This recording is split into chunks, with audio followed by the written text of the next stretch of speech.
Bueno, ahora sí vamos a iniciar. Bienvenidas a todas las personas que hacen parte de Nacer, las personas que están por fuera y que también son invitados, pero también, sobre todo, bienvenido a Gabriel Ballerini, que es la persona, nuestro invitado de honor el día de hoy. Quisiera poder dar una introducción al respecto porque en Nacer tenemos un club de lectura que decidimos iniciar con el libro de Gabriel Ballerini sobre el aborto y qué debería pensar los cristianos al respecto. Y quiero decirte, Gabriel, que nos iluminó desde muchos aspectos. De verdad, nos impresionó la forma en la que no solamente se hablaba desde la creencia, sino también cómo se utilizaron distintos argumentos y cómo estos argumentos no chocan con lo que muchos creen. Para contarte, Nacer es una organización aconfesional, se podría decir, pero tenemos personas con todo tipo de creencias, más que todo personas cristianas protestantes. Entonces, por supuesto, también tenemos personas católicas, como personas que no se han definido en esa área, pero sí por lo menos están convencidos de la defensa de la vida. Entonces, el libro que tú has trabajado nos abrió mucho los ojos, nos dio también muchos argumentos y nos permitió poder aprender más y entre ellos también conocer a más personas. Entonces, muchas gracias, Gabriel. Y de hecho, quería contextualizarte lo que te comentaba. Aquí en Colombia existe un medio de comunicación que tiende mucho a inclinarse hacia el aborto. Y tiene una sección que se llama Las Igualadas. Y hace poco sacaron un video, pues, prácticamente hace 2 días, sobre por qué el cristianismo y más que todo desde la religión católica, que fue la dimensión que tocaron, defiende el aborto o más bien no juzga el aborto. Quisieron decirlo más que todo por esa línea, pero sus bases eran de que la Biblia no mencionaba la palabra aborto o Dios permitía matar en distintas situaciones, aunque estaba el mandamiento de no matarás. Bueno, yo creo que toda esta discusión la podemos dar, entonces sé que hay muchas personas con expectativa respecto a poder charlar contigo sobre el libro y también sobre la perspectiva que se tiene sobre esta creencia frente a la lucha y la batalla en contra del aborto. Y le quiero dar el paso a Jonathan Silva, yo sé que tú ya lo conoces porque es una persona que compartió contigo un live y pues ambos estamos aquí trabajando desde Nacer, organización de jóvenes que aman y defienden la vida y que también te admiran mucho. Entonces, súper bienvenida. Muchas gracias, Carol. Antes de pasarle a Johnny, tres cosas. Número uno, muchas gracias por la invitación. Es un enorme privilegio poder charlar con ustedes. Enseguida empezó a viralizarse la organización, el grupo, Nacer, y empecé a seguirla en todas las redes con muchísimo agrado. Un grupo joven, de jóvenes, como vos lo definiste, y realmente les felicito el trabajo que estén haciendo no solo en poder militar, adherirse a la defensa de la vida, allí en su país, en Colombia, con quien tengo preciosísimos recuerdos. He visitado varias ciudades allí en Colombia y me alegra enormemente que puedan estar levantando la bandera de la vida allí en ese país. En segundo lugar, como les he posteado, fue una sorpresa enormemente grata que un grupo de jóvenes arranque un club de lectura, leyendo en realidad un librito pequeño, muy sencillo, que diseñé precisamente para el entorno juvenil. Estoy prácticamente casi ahora publicando otro libro, pero con mucha más argumentación, con citas bibliográficas, mucho más completo. Ese fue escrito rápido sobre la batalla, digamos, y en medio del combate, digamos, estando en la trinchera, enfrente del combate, como para poder tener algunas líneas y presentar algunos argumentos en medio de la batalla. Y muchas gracias por haber animado incluso a otros jóvenes a poder avanzar sobre eso. Y en tercer lugar, en el contexto que contabas en Colombia, Jonathan me adelantó ese video y soporté verlo 3 minutos más o menos. No pude verlo hasta el final, pero más o menos entiendo por dónde caminan Aquí en Argentina también hay grupos que presentan esas mismas falacias, incongruencias, imposibles, y va a ser un gusto poder charlarlo y si quieren arrancar por ahí. Buenísimo, Gabriel. Antes también de que Jenny puedas hablar, quiero recordar una de las frases que más nos impactó de todo el libro, porque teníamos un montón, pero nos decidimos por esta, que es la que publicamos, que dice: una sociedad se debería distinguir por su capacidad de ayudar a los débiles y a los enfermos y no por su arrogancia al provocarles una muerte violenta, precoz e injusta. Y por eso también en Nacer nosotros tenemos un trabajo social que es parte también lo que nos ha motivado, lo que nos exige la sociedad realmente como provida y como personas que creemos que el aborto no es una solución. Entonces, completa inspiración. Listo, continúa, Johnny. No, gracias, Gabriel, por aceptar la invitación, siempre tan cordial. Bueno, algo he hecho seguimiento a lo que ha hecho Gabriel y sí, últimamente lo he visto mucho hablando sobre la batalla cultural, sobre una batalla que tenemos que dar sobre las ideas y considero que a veces a los cristianos se nos olvida que en una mano tenemos la razón y en otra la verdad. Y, y con esa premisa siempre tenemos que abordar todos los debates. Curiosamente, el cristianismo y más el protestante se ha vuelto cada vez más buenista, ha sido incrustado por el progresismo, tanto en América Latina, sobre todo en Argentina. Hay un pastor de apellido Panoto, si mal no estoy, que apoyaba todo este tema del aborto allá, etcétera. Y hay una serie de pastores que se han venido levantando a favor de la despenalización del aborto, con argumentos falaces, ¿no? Y eso es un tema muy complicado porque se ha tergiversado la palabra del amor, se ha tergiversado la palabra de la justicia y la palabra de la verdad.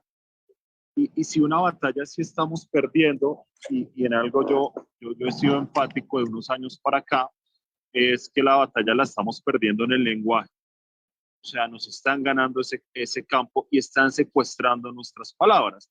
Y la primera palabra que más le secuestraron a los cristianos fue la palabra derechos, la palabra dignidad humana, la palabra, como ya lo dije antes, del amor, porque cada vez que nos van a argumentar a favor de la ideología de género o a favor de el aborto, siempre se nos meten con el amor y el amor al prójimo. Y bueno, eso es algo con lo que Gabriel nos ayudará más y hoy nos clarificará el tema. Y también quiero, para los que no conocen a Gabriel, él también bueno, es pastor, también lidera un movimiento político en Argentina que se llama NOS, y también hemos venido entendiendo que esta batalla, a los que estamos en esto, nos hemos dado cuenta que todo es político. Como los cristianos creemos que todo es espiritual, también creemos que todo es político. Y Jesús vivió en un entorno muy político, un entorno polarizado también por la política, y creo que eso es algo que no ha cambiado hasta el día de hoy. Y la idea es que empecemos a tomar posturas sobre todos estos temas. Y nuevamente, Gabriel, gracias por haber aceptado la invitación. Y como tú lo decías, sería bueno empezar, aunque yo sé que no viste todo el video de las igualadas, yo lo vi hasta hoy y realmente lo pude ver los 8 minutos, pero realmente casi no puedo, pero creo que a veces ver esto refleja la decadencia de la sociedad. Y por último, quiero decir, cuando estamos metidos en una batalla cultural, el primer enemigo es el cristianismo. Ese es el primer enemigo a atacar.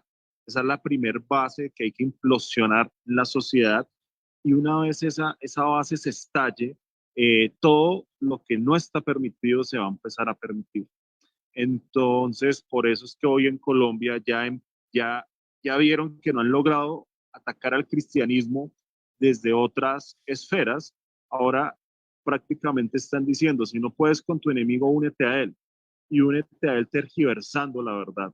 Entonces, bueno, Gabriel, te doy paso para que igual las personas que tengan preguntas las pueden ir haciendo, Otra cosa que iba a decir, no sé si ya la dije, Gabriel también ha trabajado con E625, el Ministerio de Lucas Leis, entonces también es un referente en el mundo cristiano en esos campos de liderazgo juvenil. Entonces dale, Gabriel, adelante. Y Un bueno, gusto enorme, Jonathan, nuevamente saludarte, tal como lo estás afirmando y lo mencionó Carol también. Hoy vivimos en un tiempo no solo de confrontación espiritual, ideológica, cultural, también política.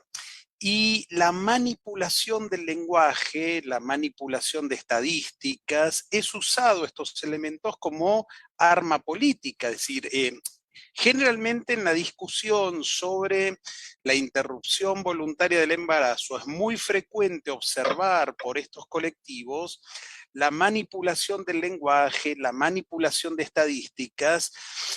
Acá en Argentina se usó muchísimo la famosa cifra los 500.000, que circula como una especie de fuente sagrada del sector abortista, ¿no? 500.000 abortos clandestinos.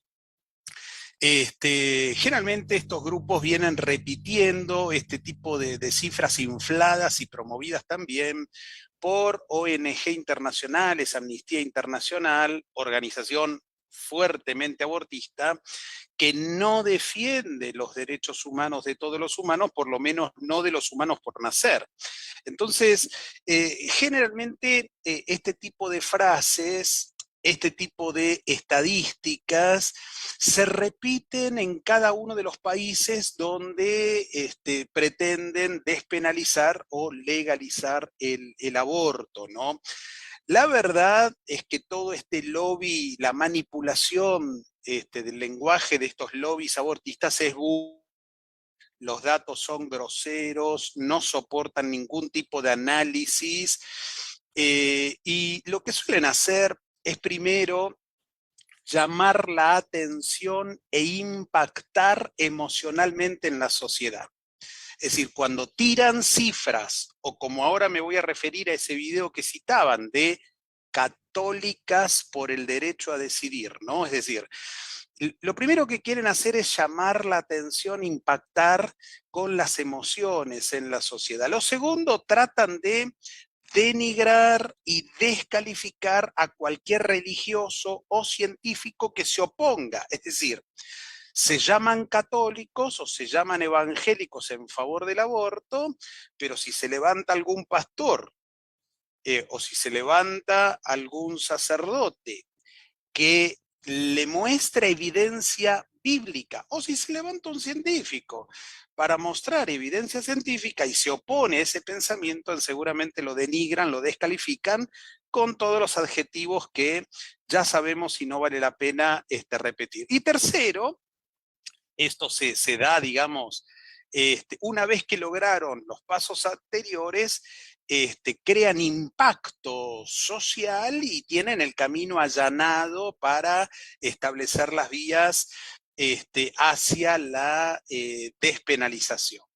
En el caso particular de algunas cuestiones que tienen que ver con eufemismos que usan estos grupos, bueno, precisamente manipulan el lenguaje cambiándolo absolutamente todo. Es decir, uno puede ver en las guías internacionales interrupción legal del embarazo, ¿no? Por ejemplo, tienen prohibido y ellos instruyen, ¿no? Evitar decir abortar a un niño. Es decir, capacitan a su gente para decir poner fin a un embarazo, ¿no? Tratan de evitar la palabra abortista, es decir, son proveedores de servicio de salud, ¿no? Es decir, no hablan de embrión y mucho menos de un hijo, producto de un embarazo. Producto de un embarazo, y así con un montón de eufemismos. Hay una guía que uno puede ver, y uno puede ver, trazar el paralelo, las palabras con las que se juegan. Yendo al video puntualmente, en el video no mostrado, pero que de alguna manera se va a dar a conocer, hay un grupo que hay dos chicas mencionando tener argumentos como para evidenciar ser católica o ser cristiana y estar en favor del aborto. Eso es incompatible. Desde que terminé la enseñanza media y entré en el seminario, ya estamos hablando de varias décadas, nunca dejé de estudiar teología, nunca dejé de estudiar Biblia, terminé una carrera de grado, hice posgrado y hasta el día de hoy sigo aprendiendo y sigo estudiando. Estos grupos, que muchas veces están atravesados por ese progresismo cultural, que parten de una plataforma filosófica que niega la realidad, es decir, estamos hablando no de un realismo aristotélico, si se quiere, estamos hablando de una plataforma filosófica que niega la esencia, son existencialistas, obviamente relativistas, subjetivistas. La realidad no está allí, la realidad está en tanto y en cuanto yo, sujeto consciente, puedo percibirla, entonces se parte de una perspectiva subjetiva. Y lo que vemos es que están haciendo un nuevo trabajo hermenéutico, un nuevo trabajo de interpretación. Vos, Jonathan, mencionabas a alguien de acá, de Argentina, entre otros, por supuesto no es pastor, sí tiene un grado en teología, pero hay un esfuerzo, intentan de alguna manera trastornar a través de todo este marco ideológico 20 siglos de lectura cristiana de la Biblia, es decir, tratan de construir absolutamente todo, haciéndole decir a Dios lo que Dios nunca reveló en su palabra. De modo que, a ver, si una persona dice, soy católica y somos muchas católicas y estoy a favor del aborto, en realidad esa persona no es católica. En un programa de televisión que invito a quien tenga interés poder buscarlo en mi canal de YouTube, estoy participando en un programa de televisión, la conductora me dice, porque yo soy católica y estoy en favor del aborto. Entonces la miro y le digo, se llama Georgina, una señora mayor, le digo, Georgina, vos no sos católica. Me mira y me dice, ¿cómo Valerini me dice esto? Y le digo, claro, si uno es católico, tiene que adherir a la doctrina y a los postulados de la Iglesia Católica. Uno no puede decir, yo soy budista, pero no me vengan con Buda, digamos. Es decir, o yo soy evangélico, pero no creo en el evangelio. Es decir, si uno es evangélico y se autopercibe evangélico o se autopercibe cristiano, tiene que seguir a Cristo y tiene que seguir las enseñanzas del Evangelio. Si uno es católico, tiene que adherir a la enseñanza de la Iglesia Católica. En esto no hay división. La Iglesia Católica Romana es muy clara en su doctrina y no hay allí grieta alguna. Es decir, la enseñanza con la que compartimos absolutamente en estos temas de bioética, pensamos igual, la vida se defiende desde el inicio, y desde el inicio significa desde la concepción. De modo que Dios es Dios de vida, jamás está validado en el texto bíblico la posibilidad de matar voluntariamente a un hijo. Eso es el aborto, es decir, es la acción intencional, premeditada y voluntaria de una madre para ponerle fin a la vida del hijo. Entonces, esto es descabellado desde el punto de vista cristiano.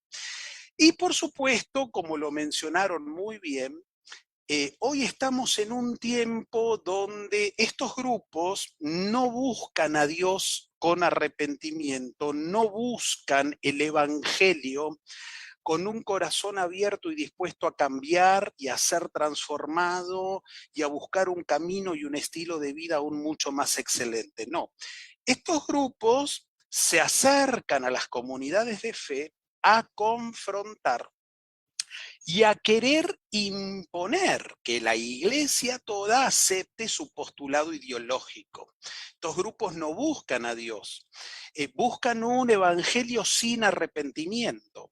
Entonces hay que tener los ojos claros en ese sentido, porque tanto en el mundo católico como en el mundo evangélico se autoperciben como tales, pero están absolutamente negando lo que la misma revelación, en el caso de la fe, enseña. Entonces, eso es una falacia, es incompatible ser cristiano y avalar el aborto, como avalar también los postulados de la comunidad LGTB, es incompatible llamarse cristiano y terminar aceptando, por ejemplo, que la homosexualidad es un estilo de vida más como cualquier otro, y que Dios está absolutamente de acuerdo con mi elección. Entonces, a ver, lo que está mal, lo que está bien, y no hay cristiano falto de amor cuando quiere encauzar su vida y aceptar toda la enseñanza bíblica para poder encontrar un camino aún de mayor excelencia. Entonces, la corrección, de acuerdo a la enseñanza bíblica, no es falta de amor. Estos grupos enseguida atacan o confrontan con esa frase, entonces son faltos de amor, o entonces no incluyen. Dios no rechaza a nadie. Es cierto que Dios no rechaza a nadie. Todos, absolutamente todos, somos pecadores. Por supuesto que sí. Pero cuando nos acercamos a Dios, Dios nos ama tanto que quiere corregirnos también. Dios nos ama tanto que quiere que nos despojemos, dejemos de lado, nos alejemos del error de nuestro camino y podamos corregir en función de lo que Él mismo nos enseña. Entonces, abrir los ojos frente a eso, porque este video falso de gente no nacida de nuevo está confundiendo, tergiversando y, por supuesto, leyendo las escrituras con una evidente ignorancia bíblica. Así que cuidado en ese sentido. A mí me gustaría resaltar que es algo de lo que me impresiona mucho, el punto que tú tocas sobre la imposición. Si la iglesia, y hablo en general, tiene unos principios, unos postulados, unos valores que son inamovibles, creo que es de los pocos principios que son absolutos frente a esa sociedad subjetiva, relativa que tú mencionas. La necesidad de ellos de querer acomodar esta visión que tiene un camino, unas bases específicas, quererlas acomodar a las de ellos, que obviamente es completamente distinta. Digamos que por lo general estos movimientos, porque considero que no es solamente el aborto, también se junta el feminismo y alrededor de todo esto otras ideologías o otras formas políticas incluso, de ser incoherentes, de hablar de las libertades, de hablar de respetar derechos, porque se habla mucho de derechos y muy poco de deberes, pero de querer modificar e irrespetar en vez de aceptar que existen unas creencias que son inamovibles y querer también entrar a ese espacio. Y si no se cede, entonces pasa a ser antiderechos, violadora de derechos humanos, bueno, toda la opresión y todo lo que ya conocemos. Considero que eso es algo bastante preocupante, pero sabes también que considero que es preocupante el efecto que ha tenido en la comunidad cristiana en general. Tanto así que existen personas, lo leí hace un momento, consideran que sus propios argumentos a partir de la religión no son válidos. Por supuesto, si sabes que vas a debatir respecto a la ciencia, pues no vas a tocar solamente el tema de la Biblia, porque hay personas que no lo consideran válido. Eso sabemos que es respetable. Pero al punto de que nosotros mismos como creyentes creamos que no lo son o nos autocensuremos porque hemos dejado creer o hemos dejado avanzar esa creencia de que los argumentos desde las creencias no son válidas. Cuando, por ejemplo, puede que mi Dios no se llame el Dios judío cristiano como lo conocemos o Jesús, pero sí puede ser el Dios Estado y esta creencia, esta religión sí puede ser válida. Entonces, sí, efectivamente, pues viene a ser un poquito contradictorio y creo que es parte de la lucha que no se debe ceder. No sé si Jonathan quieras decir algo. No, Gabriel decía algo y es que bueno, la gente más formada realmente en estos temas se mete en una discusión hermenéutica, pero realmente cuando se meten en la discusión hermenéutica, pues terminan perdiendo el debate y terminan tirando mucho humo ideológico. Cuando uno ve el debate de las igualadas, o el debate no, el video que hacen, hay mucha descontextualización de la palabra, y además de eso hay más humo ideológico que verdades bíblicas. Entonces también se van al literalismo, ¿no? Porque cuando uno estudia la Biblia, uno también tiene que entender que hay unas cosas que son literales, pero hay otros aspectos que realmente uno los estudia a través del contexto histórico. Y obviamente ellas decían, miren, en la Biblia no se menciona como tal una palabra específica de que Dios está contra el aborto. Pues obviamente aquí hay, digamos que eso es una falacia, porque habría que entrar a leer muchas de las, es más, en Job hay algunas referencias, pero cuando uno habla de no matar, digamos que aunque ellas banalizaban este argumento, este mandamiento, pues ese mismo capítulo no tiene por qué decir no vas a abortar, no vas a asesinar a tu vecino a sangre fría, sino lo que te está diciendo, no vas a matar básicamente a ninguna persona. Y nosotros como cristianos creemos que el ser humano que está en el vientre es una persona. ¿Por qué digo esto?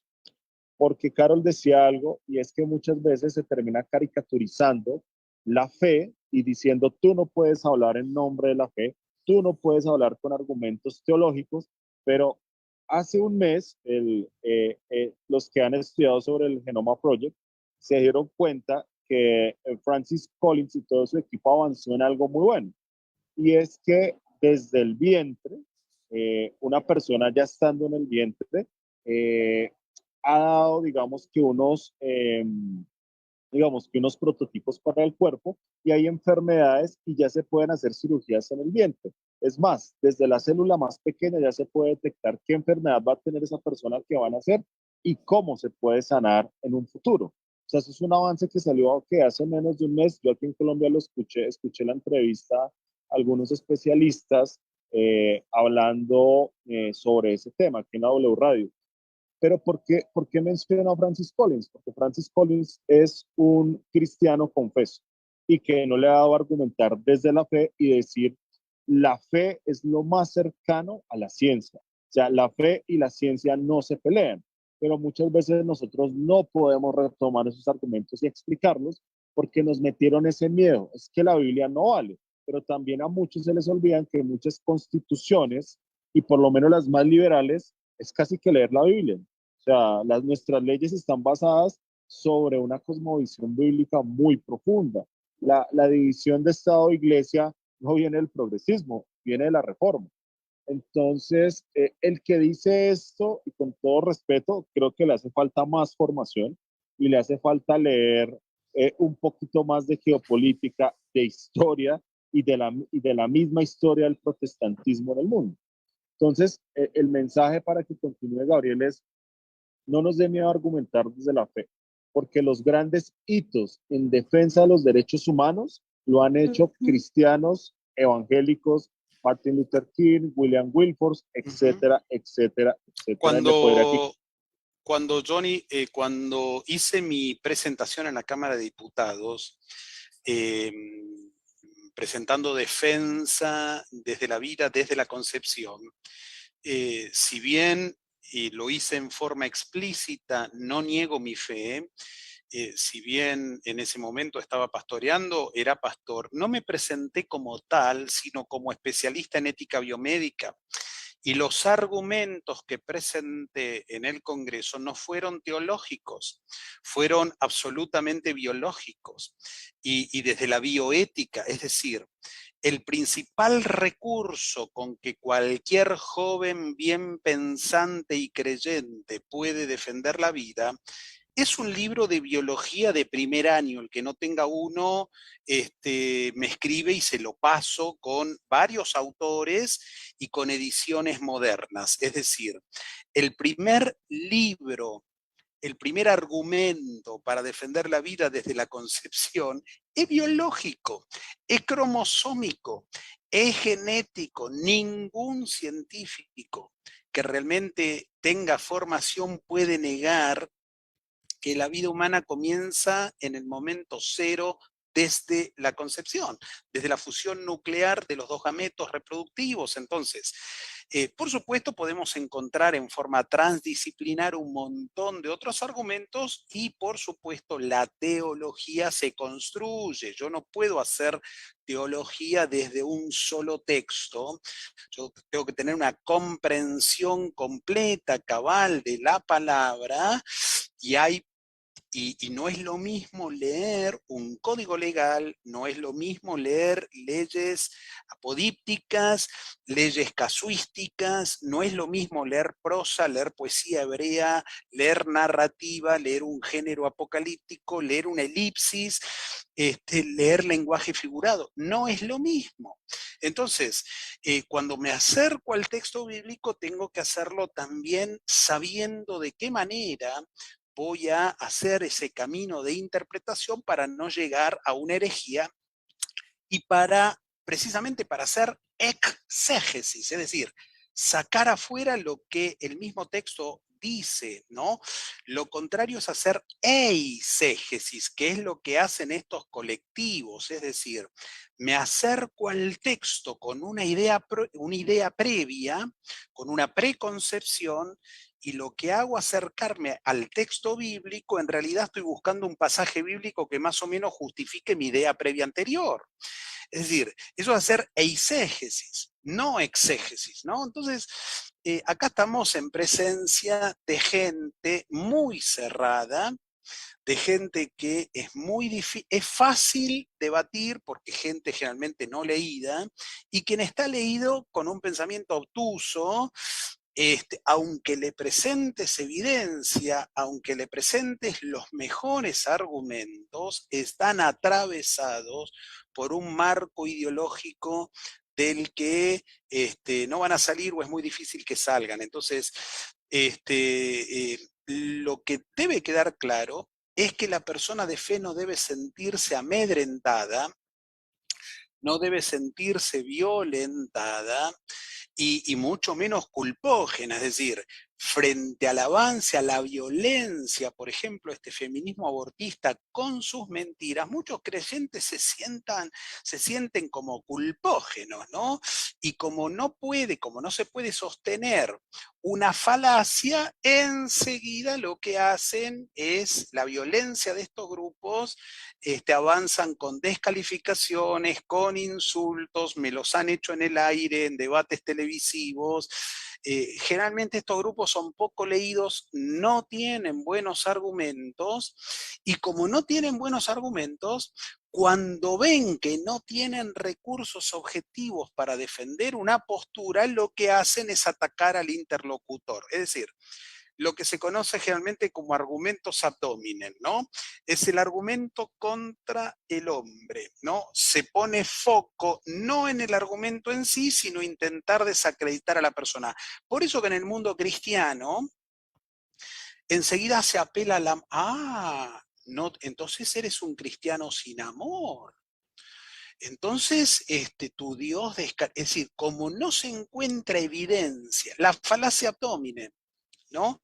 Se da cuando se ataca a la persona y no al argumento, no lo que está diciendo. Es decir, y la falacia ad hominem en realidad es una falta de respeto que intenta desacreditar a alguien por sus ideas. Es un ataque personal.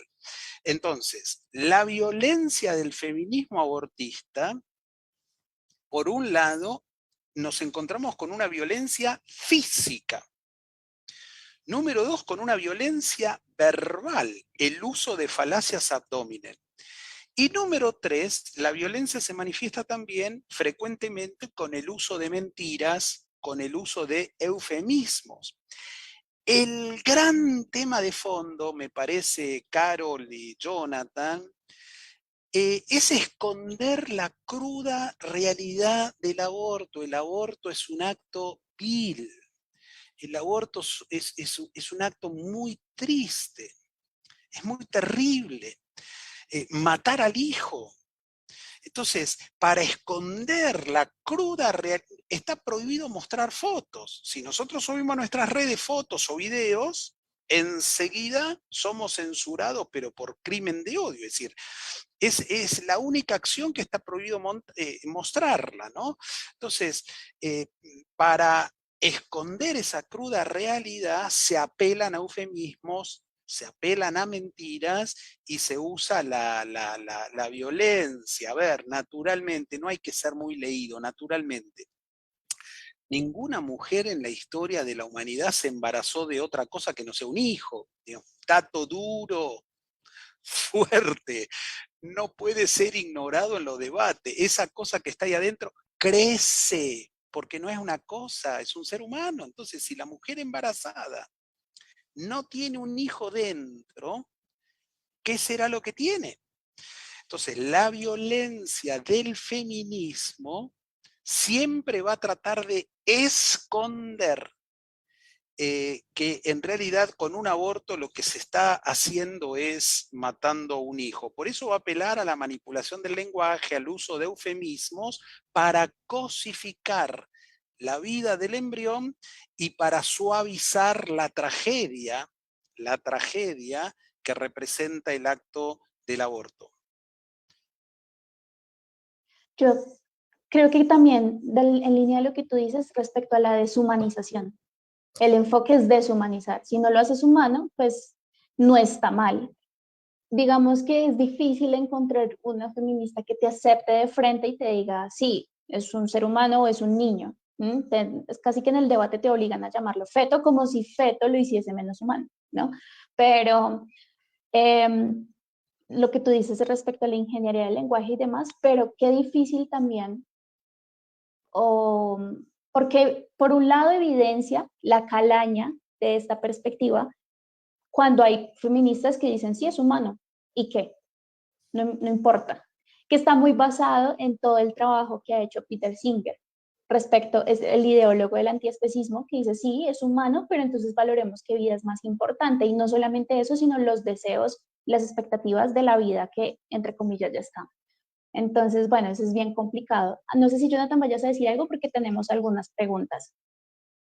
Si quieres. Sí, no, ahí y de paso ahorita me gustaría responder una que hicieron sobre el tema bueno, tema de prevención, pero en la sociedad existen dos tipos de debates. El debate de opinión, que es el debate de deshumanizar, en el caso del aborto, y obviamente fortalecer, valga la redundancia, mi opinión. Me gusta algo que dice Ben Shapiro, y Ben Shapiro dice, existe tu opinión y existe la verdad. Entonces, yo les decía al principio algo, nosotros tenemos que tener claro que en una mano tenemos la verdad y en otra mano tenemos la razón. Hace unos 3, 4 meses, en un canal aquí local de Bogotá que se llama Canal Capital, entrevistaron a Andrea Padilla, una animalista del Partido Verde del Consejo de Bogotá, y me gustó su defensa hacia los animales porque estaban debatiendo sobre las corridas de toros y le presentaron varios argumentos. Le dijeron, el argumento cultural, bla, bla, bla, bla, bla. Ella dijo, mira, a mí me vale 5, prácticamente les dijo, me vale huevo, que tus argumentos culturales, tus argumentos basados en las evidencias, etcétera, etcétera, estás matando a un animal, punto. Lo dijo de frente. A veces a nosotros los pro vida nos falta esa valentía de decirle afuera, estás matando a un ser humano, punto final. Me valen 5 tus tales derechos de la mujer, porque esos, o sea, esos derechos ni siquiera, o sea, cuando uno mira el derecho al aborto en los tratados internacionales, realmente no existe el derecho al aborto. O sea, el derecho al aborto en ningún tratado internacional existe. Existen en unas convenciones, pero esas convenciones en el caso por lo menos de Colombia no han entrado al bloque constitucional. O sea, el derecho al aborto no existe. Si existiera, o sea, esto aquí estaría legalizado hace tiempo y no habría la discusión. ¿Por qué? Porque están en esa tarea de debatir en la opinión y no en la evidencia. Nosotros tenemos que aprender a debatir tanto en la opinión, tanto en las emociones, empezar a decirle a la gente, estás matando a un ser humano, humanizarlo, porque ellos lo han deshumanizado, y ser muy fuertes en la evidencia y obviamente no desfallecer. Por último, hay una pregunta que hace Andrés Florian, y yo les voy a decir algo. El tema de la violación, en el caso de Colombia, la tasa de impunidad está cerca del 92% hacia los violadores. O sea, en este país los violadores casi que no tienen justicia. Es decir, que Entonces, de ¿qué es lo 100 que violadores solamente se castigan 8. más o menos y hasta menos? Entonces, el punto aquí cuál es, que dado este gran problema, o problema que es algo grave, porque eso sucede más que todo en los hogares, no se han respondido con políticas preventivas, sino lo que está haciendo, digamos que el segmento abortista es responder con políticas correctivas. Entonces, ahí hay dos cosas. La primera, nosotros, y entiendo que en este medio hay mucha gente que dice, miren, el Estado no sirve para nada, el Estado, etcétera, etcétera. O sea, nosotros sí tenemos que involucrarnos en las políticas públicas del Estado, porque si no lo hacemos nosotros, lo hacen ellos. Y tenemos que tener un estudio muy juicioso sobre esos casos y definitivamente apostarle a la prevención. Toda política preventiva sirve, toda política preventiva realmente nos va a ayudar. ¿Y ahí qué tenemos que hacer?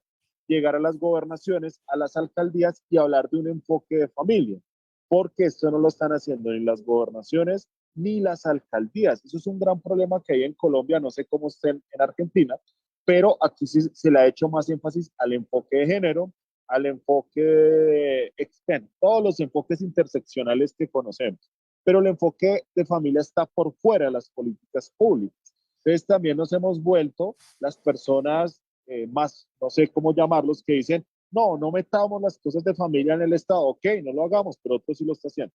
Entonces, ahí tenemos que ser astutos, ser inteligentes y realmente empezar a inmiscuirnos en esas cosas urgente. Eso es lo que yo digo. ¿Por qué? Porque ni siquiera el ICBF en Colombia está planteando una política preventiva, no lo está haciendo. El ICBF sigue hoy planteando sus políticas correctivas. Es que pasó esto, ¿qué vamos a hacer? ¿Qué vamos a hacer? Y caemos en un populismo judicial, por decirlo así. De pronto estoy utilizando más el concepto de decir, no, metámosle cadena perpetua a los violadores. Eso se convierte en puro populismo judicial y político, pero no soluciona nada. O sea, ahí no está solucionando nada. ¿Por qué? Porque nuevamente estamos haciendo lo mismo que ellos, ir a la corrección y no ir a la raíz. Y ahí es donde es importante la iglesia. Y por último, para que Gabriel responda otras preguntas, la iglesia es la primera en recibir los casos de violación, de maltrato, de aborto. O sea, son los primeros. Y la iglesia lo ha venido haciendo bien. ¿Qué pasa? Vuelvo al punto. Como nos hacen entrar en el buenismo, dicen, no, la izquierda, perdón, la izquierda nos lleva a pensar que la iglesia es una cosa, el Estado es otra, y sí, sí lo es. Pero recuerden que la cosmovisión cristiana es que el Estado no se mete en la iglesia, pero que la iglesia sí afecta a la sociedad y sí afecta al Estado. Son dos cosas muy distintas. Entonces, para Incluso tener presente. la iglesia llega donde el Estado no. Prácticamente es lo que está diciendo Jonathan. Y para contextualizarte también, Gabriel, aunque yo creo que tú lo conoces, en Colombia tenemos el aborto en 3 causales hasta el 9º mes. Como lo dice la sentencia y dicen muchas otras, donde se permite un instante antes de nacer. Y lo que dice Jonathan es muy importante que todos lo puedan tener claro, aterrizado al caso colombiano, y creo que en muchos países latinoamericanos es que el aborto no es un derecho, pese a que nuestra Corte Constitucional, es decir, 9 magistrados hablando por casi 50 millones de colombianos, dicen que el aborto es un derecho fundamental. Pero para que lo tengan claro, la Corte Constitucional no crea derechos, se vendría a extralimitar de sus funciones. Lo que sí existe, y como llama Jonathan, es el derecho a la vida, y en los tratados internacionales sí existe una obligación expresa y ratificada por los estados, sobre todo Latinoamérica, a proteger la vida. Y si bien nuestra Constitución colombiana no dice específicamente la vida a partir de la concepción, sí lo dicen, por ejemplo, los tratados como la Convención Interamericana de Derechos Humanos, y eso en Colombia tiene el mismo rango que la Constitución. Es decir, por encima, por ejemplo, de lo que diga el Código Civil, que dice que no se es persona antes de nacer, sí existe como una preponderancia hacia el derecho a la vida. Entonces, nuevamente, es toda esta arquitectura, toda esta ingeniería del lenguaje que busca avalar de una forma u otra el aborto. Entonces, Andrés Florian. señor. Con relación un poco a toda esta locura ideológica que estamos viviendo, alienada de la realidad natural, en el mundo del derecho se da también este debate. Lo que hasta ahora el mundo entero ha conocido como derechos humanos dejaron de ser derechos humanos para darle lugar a nuevos derechos que vulneran y atropellan los derechos que hasta ahora se han reconocido como fundamentales, es decir, por sobre el derecho a elegir que pudiera llegar a tener una mujer, el derecho a la vida, el derecho a nacer está por encima de cualquier otro derecho. Entonces, por más que sea legal, de ninguna manera se puede enseñar que el aborto es un derecho, y mucho menos un derecho humano, y muchísimo menos un derecho fundamental, porque precisamente el aborto lo que hace es barrer, atropellar, liquidar una vida humana ya concebida. De modo que cuando vemos la complejidad, la dimensión que tiene este tema, vemos lo capacitado que tenemos que estar para que en cada disciplina y para que en cada área presentemos sólidos argumentos dentro de la especificidad del tema y de la disciplina con la que estemos abordando, ¿no? Es decir, el caso de la violación es que citaba Jonathan, es tristísimo. La verdad que es muy terrible, ¿no? El drama, lo trágico para una mujer que muchas veces se da dentro del ámbito de mayor confianza, y esto se da dentro de la violencia intrafamiliar, pero esto no habilita, es decir, que haya un momento muy traumático, y uno es víctima de un momento muy traumático. El hecho de haber sido víctima de una tragedia no me habilita a mí para ser el autor y cometer otra tragedia sobre otra persona. Supongamos que viene alguien y me roba algo. ¿Eso me da derecho a mí para yo ir a otra persona y robarle algo? Es decir, un delito no se puede compensar con otro delito, ¿no? Frente al delito de la violación, no da derecho a matar al hijo que está dentro, ¿no? Entonces, estamos siguiendo una línea de análisis muy fuerte, y hoy todo esto está absolutamente revolucionado en el mundo del derecho. Cada vez se separa más esa grieta entre el ius naturalismo, aquellas leyes que responden a un orden natural, a la ley moral y a la ley natural, de la ley positiva, y ese marco ético que realmente va a validar, por cierto, los verdaderos derechos humanos. Hoy esto está presente en el terreno legislativo. Y yendo un poco a Jonathan, yo coincido, pero completo con otro énfasis, Jonathan, lo mismo que vos decís, pero yo creo que ambas cosas deben ir juntas. Por un lado, las políticas públicas en favor de la familia, obviamente, en favor de la educación, obviamente, es en abordar de raíz la principal base, el patrimonio moral de una nación, obviamente, que está en la educación con valores. Obviamente, y eso hay que trabajarlo como política pública, apuntalando a las familias y no desarrollando, como desarrollan en este tiempo muchos de nuestros países, políticas contrarias al matrimonio natural y a la familia. Por un lado, pero por otro lado, sí, por supuesto, tiene que haber un claro eje en políticas punitivas para quien quebranta la ley.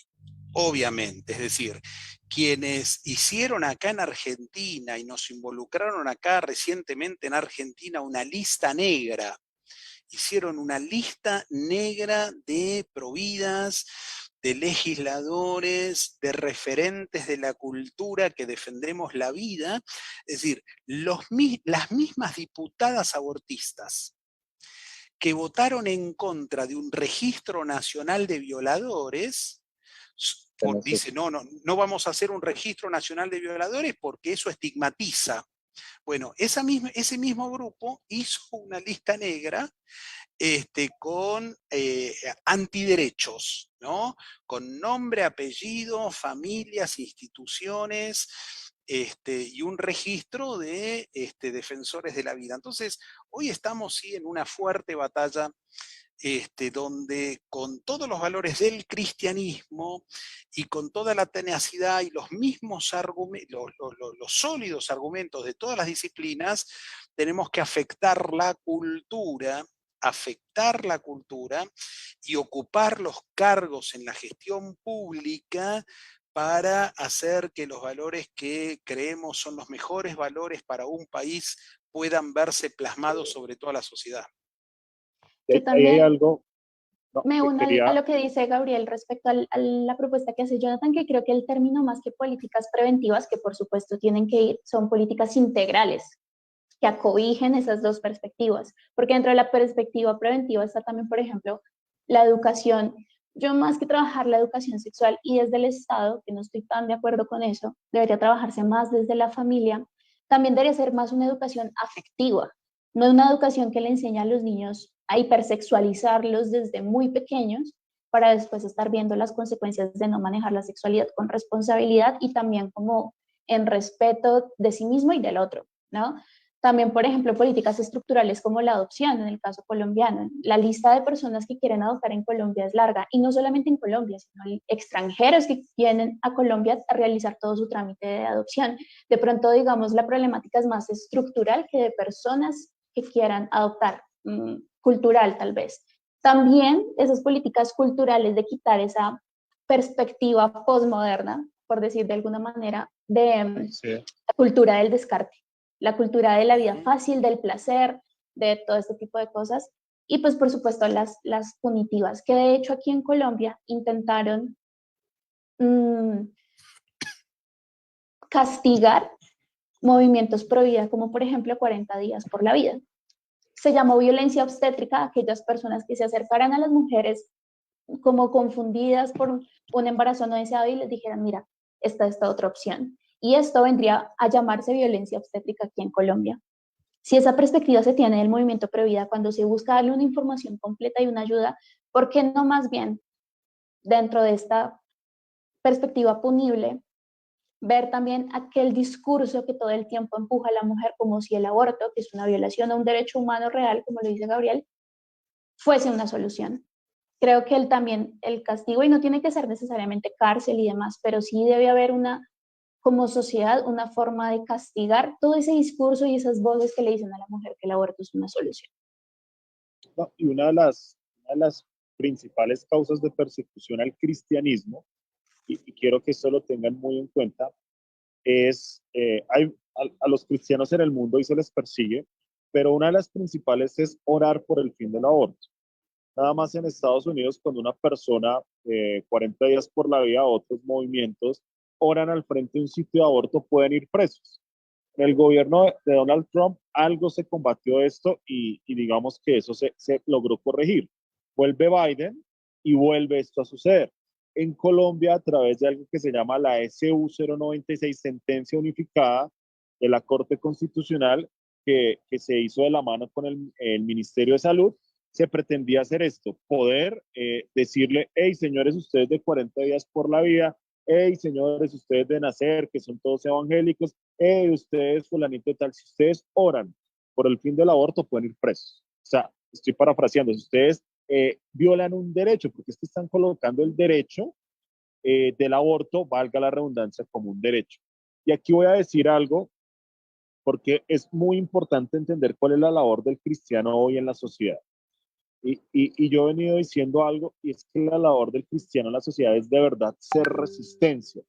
Mire, lo decía hace un tiempo, todas las ideologías políticas están cosidas por debajo de la mesa con la misma aguja, van a lo mismo. Ustedes miran y entre comillas, la derecha liberal en el mundo, con su dinero, financia a los progres para que vayan y militen a favor del aborto. Porque es que George Soros no es de izquierda. George Soros es un liberal de derecha que es fans y fue profesor, alumno de Karl Popper. Entonces uno dice, este de izquierda no tiene nada. pero se ha dado cuenta dentro de su estrategia que tiene que financiar a los zurdos. Ahora, hay otro mecanismo de silenciar a los cristianos, y aquí voy a ser un poco polémico, y son las mesas de diálogo interreligioso en el mundo. Ojo, porque es que todas estas mesas de diálogo interreligioso que vienen del Estado, que vienen de un gobierno, te están diciendo, nosotros te garantizamos unos derechos, te garantizamos a ti que no te persigan, entre comillas, pero no, tú no tienes por qué violentar los derechos de otros. Por ejemplo, los derechos, entre comillas, de las organizaciones LGBT, no del individuo, porque tenemos que aprender a sacar el individuo del colectivo. Hey, tú que estás en contra del aborto, estás violentando un derecho de la mujer. Así como nosotros te garantizamos tus derechos, garantiza los derechos de los otros. Hace un tiempo invitamos a Pablo Muñoz Iturrieta y él nos explicaba sobre este peligro de la interseccionalidad. Curiosamente, cuando uno mira la teoría de la interseccionalidad, el movimiento de fe religioso lo están metiendo ahí. Y eso es un gran peligro. Hace poco hubo una reunión interreligiosa en la casa de Nariño, pero ustedes no encontraban de todo, encontraban judíos con dinero, haciendo lobby con pastores, con sacerdotes, más que todos los ortodoxos, para mirar todas sus alianzas políticas y económicas. O sea, esto es algo que está pasando hoy y nos estamos dejando meter en un gran real abismo y no estamos resistiendo. Cuando un cristiano dice que tiene que resistir, hoy tiene que resistir a todo este nuevo orden mundial, tiene que resistir a esta Agenda 2030, porque quieren legalizar el aborto, legalizar la eutanasia, la destrucción de la familia y quieren tener un aliado al lado, que es el pensamiento de fe. Por eso es tan importante empezar a analizar todo esto que pasa alrededor y decir, el Estado a mí no tiene por qué garantizarme mi derecho realmente, y esto puede sonar trágico o traumático, a creer. O sea, tiene que garantizarme la libertad, pero no como un derecho. Y eso es algo muy complicado que en otro momento trataremos, pero les quiero hacer ese contexto porque esto pasa en Colombia y pasa en el mundo entero. Y muchos de nuestros amigos cristianos están ahí metidos. Entonces tengamos cuidado con eso y bueno, quería hacer Listo, esa acotación. listo. Voy a continuar entonces con las preguntas para Gabriel. Hay varias. La primera es de Andrés, que dice, ¿cómo se puede contrarrestar el discurso de la práctica del aborto como parte de los derechos sexuales y reproductivos? Precisamente no hay que caer en hablar con el código y con el lenguaje y con los eufemismos que estos colectivos nos quieren llevar a hablar. No hablar de derechos sexuales y reproductivos. No tenemos que caer en una dialéctica usando los mismos eufemismos que ellos quieren imponer. Por supuesto que la mujer debe planificar y el hombre también, y hacer una buena planificación para reproducirse cuando lo deseen. Pero acá hay un hecho muy concreto, un dato duro muy concreto. Los estados van a reconocer eh, el derecho a la vida o no en el momento en que reconozcan el estatus del embrión. Lo que está en discusión hoy es el estatus del embrión. ¿Qué es eso que tiene dentro la mujer? Y cuando tenemos sólidos argumentos biológicos, notamos que la mujer está embarazada de su hijo. Entonces, todo lo que se hable con derechos sexuales, reproductivos, en realidad es una elipsis, y es una forma muy, muy solapada de estar hablando de la verdadera intencionalidad que tienen ciertos colectivos para proceder a la muerte del hijo. Que, dicho de paso, se dé en el marco legal o no se dé en el marco legal, estamos hablando precisamente del mismo acto, ilícito totalmente, porque representa la muerte de un hijo, ¿no? De acuerdo, y que es chistoso que en los derechos sexuales y reproductivos no dice que el aborto sea un derecho como tal. creo que eso tiene una razón de ser y es que no tiene la sustentación por todo lo que tú acabas de decir. Totalmente. Y que además todo lo manejan por el lado, que las personas tengan la libertad de decidir cuántos hijos quieran tener, la forma de manejar su sexualidad y demás, que creo que eso no es excluyente con la perspectiva prohibida, todo lo que tú acabas de decir. Lo que pasa es que, pues, la típica frase, nuestros derechos terminan donde empiezan los del otro. Y la crítica que haces a los derechos humanos, la perspectiva de el derecho a elegir de ninguna manera está por encima del derecho a la vida. Yo quiero Tal hacer cual, cuando hay colisión de derechos, uno tiene que obligadamente, cuando hay colisión de derechos, obligadamente uno tiene que llevar aún la discusión legal, jurídica, a un marco axiológico. Hay que poner en vertical las prioridades, no hay manera de hacerlo de otra forma, uno tiene que poner de arriba hacia abajo y ver axiológicamente qué valoración le damos a cada uno de esos derechos que están en colisión. Frente al derecho de la mujer a elegir, que por supuesto tiene todo su derecho a elegir, el derecho a la vida está por encima. El derecho a la vida es primordial. El derecho del niño, los derechos del niño son superiores a cualquier otro tipo de derecho, ¿no? El derecho superior del niño. Entonces, dentro del ordenamiento jurídico, esto lleva a su análisis, pero obviamente esto hay que atravesarlo también desde la plataforma ideológica en la que estamos hablando, ¿no? Quienes van por esos caminos son grandes negadores de la realidad. Esto es precisamente la ideología que representan estos grupos. Son grandes negadores de la realidad natural. No, Y hay algo que dice Lina Buitrago, perdóname Johnny, ya qué pena interrumpirte, algo que dice Lina Buitrago que es muy un poquito desde la hermenéutica, ¿no? Y ella es abogada también. Y que si son reproductivos, no tiene sentido que el aborto, que destruye la reproducción, esté dentro de tales derechos reproductivos. Y creo que el análisis va hacia que estos derechos no están orientados hacia el respeto a la vida, sino todo lo que ya sabemos. Discúlpame, Jonathan, continúa. no, hay una claridad sobre el tema de derechos sexuales y reproductivos. Y bueno, cuando nace la discusión de derechos sexuales y reproductivos, nace en un contexto donde en ciertos lugares del mundo a las mujeres se les obligaba a casarse con ciertas personas, se les obligaba a tener relaciones sexuales con ciertas personas, sus papás las vendían, o sea, había digamos que un trueque con las mujeres. Eh, eh, o sea, esta palabra nace para defender esos derechos, que una mujer no fuera obligada a casarse con nadie, no fuera obligada a tener relaciones sexuales con nadie, hasta ahí. Esos son los derechos sexuales y reproductivos. ¿Qué pasa?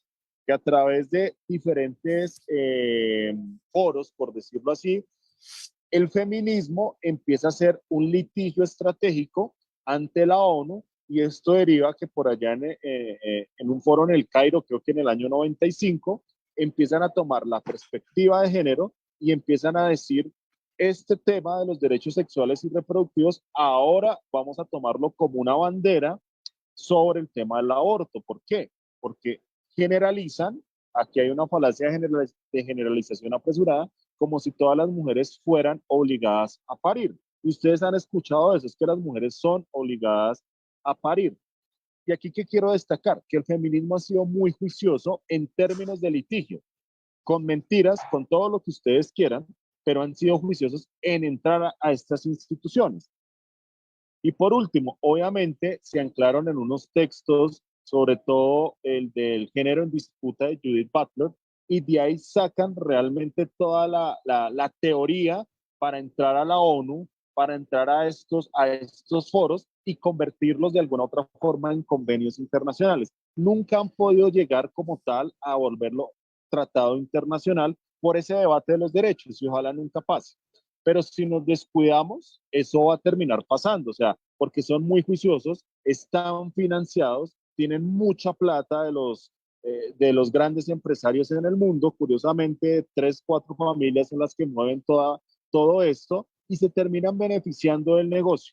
Entonces eso lo tenemos que tener muy claro y también los invito a averiguar sobre la etimología de derechos sexuales y reproductivos y de todos los consensos y convenios que han existido en temas de mujer y a partir del 95 en temas de género hasta la fecha, porque antes del 95 no se hablaba de género, fue a partir del 95, entonces muy importante para aclarar ese punto.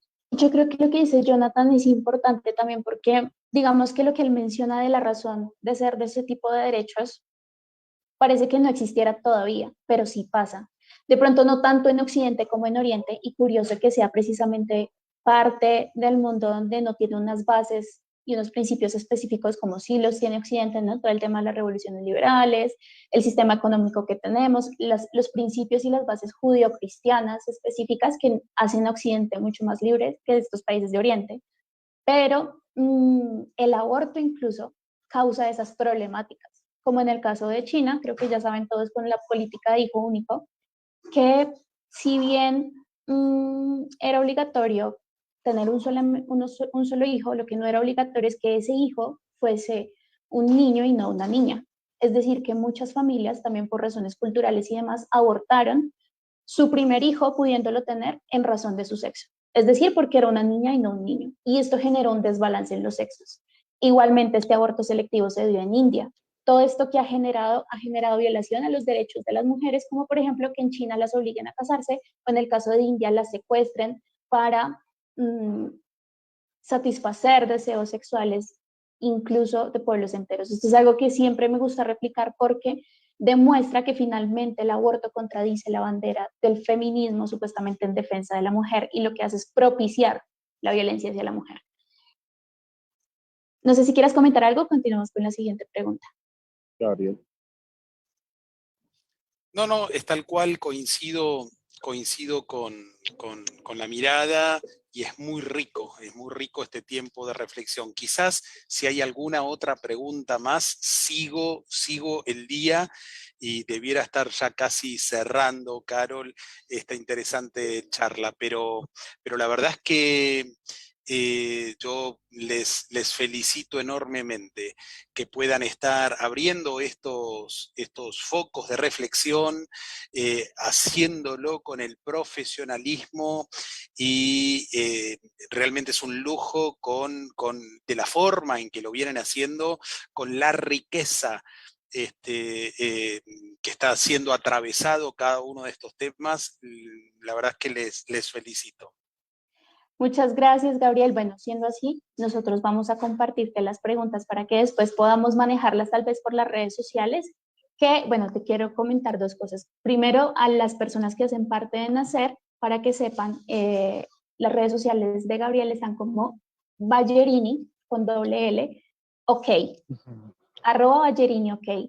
Y también contarte que actualmente en Nacer hay 2 personas que tienen librerías y les gustaría saber de qué manera poder tener esa alianza contigo y poder distribuir tu libro y por supuesto el que vayas a sacar. Estaremos también a la expectativa. Si le pasan el contacto, con muchísimo gusto, le pasan el contacto, me pongo en contacto con ellos y los conecto, por supuesto, con la editorial, así puede llegar a Colombia también en forma muy fluida, va a ser una alegría poder estar presente también en esa carrera de lectura que ya han iniciado y que realmente les va a hacer tener mejores argumentos y mejores armamentos para esta batalla cultural. Las municiones en una batalla cultural son las ideas, son los argumentos, y me alegro enormemente por esa generación joven, ¿no? que están ustedes influenciando, liderando y movilizando allí en Colombia para dar esta batalla. Gracias, Gabriel. Bueno, Gabriel ya se tiene que retirar, pero no antes sin, obviamente, la invitación queda abierta para el lanzamiento de su nuevo libro. Ojalá también lo podamos hacer acá. Todas las puertas abiertas para que la gente lo pueda comprar y podamos seguir trabajando de la mano. Gabriel conoce mucha gente aquí en Colombia, pastores, etcétera, no es ajeno a nuestro país desde hace tiempo. Entonces, pues, Gabriel, muchas gracias por haber compartido con nosotros. Ojalá estos espacios se repitan con tu nuevo libro, podamos apoyarte, podamos obviamente ayudarte acá con la distribución si es posible y que te conozca más gente aquí en Colombia. Sería un honor que que tengamos estas mentes que defienden la vida, la familia y las libertades, ¿no? Entonces, un abrazo, Gabriel. No sé si te quieras despedir, si Carol quiere decir algo. No, sencillamente me uno a lo que dice Jonathan, de verdad fue un privilegio tenerte. Muchas personas que estuvieron en el club de lectura estuvieron entusiasmados y ya querían este momento, porque realmente la manera en la que manejaste el libro, y si dices que fue solamente como un abrebocas de lo que podría venir, entonces pues mucho más con la expectativa. Entonces muchas gracias por todo tu trabajo, no solamente como profesional, como pastor, sino también como activista en esta lucha, porque desde Colombia nosotros seguimos muy de cerca todo el trabajo que se ha hecho en Argentina. Y Muchas pues gracias, muchas tienes un gracias. aliado aquí para lo que necesites. Muchas gracias, Carol, Jonathan. Agradecido yo, el privilegio es mío. Gracias por ser sal, por ser luz allí en su país. No estamos, y este tipo de charlas no es contra nadie, no estamos para juzgar, no tenemos permiso de Dios para criticar a nadie, para condenar. Estamos para hacer luz en medio de las tinieblas.